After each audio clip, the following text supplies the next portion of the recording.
नमस्कार, आप live cities देख रहे हैं। मैं हूं जय शुक्ला। बिहार वालों सावधान हो जाइए, क्योंकि कोरोना का नया दौर शुरू हो चुका है और कोरोना अपनी रफ्तार में आ चुका है।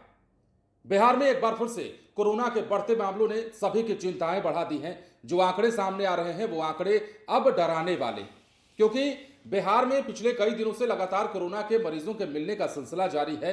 राजधानी पटना से ही केसेस जो है वो मिल रहे हैं और सबसे पहले 2 मरीजों के मिलने की पुष्टि होती है। उसके बाद 7 से 8 मरीज और पाए जाते हैं। वैशाली में भी एक महिला के कोरोना संक्रमित होने की खबर थी, लेकिन अब 24 घंटे का हाल अगर हम आपको बताएंगे तो आप भी कहेंगे कि अब सावधान रहने की जरूरत है, अब डरने की जरूरत है, नहीं तो ज्यादा खतरा बढ़ सकता है। आंकड़ा यह कहता है कि पटना में एक बार फिर से कोरोना के मरीज पाए गए हैं और ये मरीज जो हैं इनमें जूनियर डॉक्टर भी शामिल है और उनकी संख्या कुल 7 है। मतलब आप समझिए, पीछे का अगर 10 मिला दें और ये 7 मिला दें तो अब तक राजधानी पटना में एक्टिव केसेस जो हैं वो 17 हो चुके हैं। मतलब कोरोना के संक्रमित मरीज जो है वो 17 हो चुके हैं और ये आंकड़ा डराने वाला है।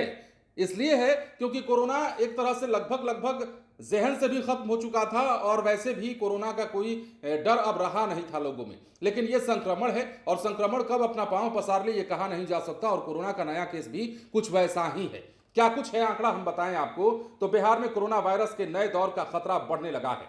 पटना में बीते 24 घंटे के भीतर एक जूनियर डॉक्टर समेत 7 लोग कोरोना संक्रमित पाए गए हैं। इनमें 3 लोग नालंदा मेडिकल कॉलेज अस्पताल में हुई जांच में संक्रमित पाए गए, जबकि 4 जो हैं निजी लैब में जांच के बाद कोरोना पॉजिटिव पाए गए हैं। सिविल सर्जन दफ्तर को भेजी गई रिपोर्ट से कोरोना पीड़ितों की संख्या का खुलासा हुआ है। पटना के कोरोना पीड़ितों में एक मरीज कंकड़बाग, अगमकुआं और आरपीएस मोड़ के रहने वाले हैं। बाकी शहर के अलग अलग इलाकों के निवासी हैं।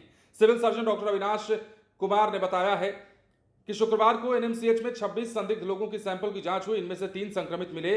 3 मरीजों में एक नेत्र विभाग, दूसरा सर्जरी और तीसरा मेडिसिन विभाग में इलाज कराने आया था। अब यह भी जान लीजिए कि बीते एक सप्ताह के अंदर पटना के पीएमसीएच, एनएमसीएच, एम्स और आईजीआईएमएस के अलावा निजी लैब और अस्पतालों में 80 से ज्यादा संदिग्ध लोगों की जांच की गई है, जिनमें कुल 17 मरीजों में अब तक कोविड की पुष्टि हो चुकी है।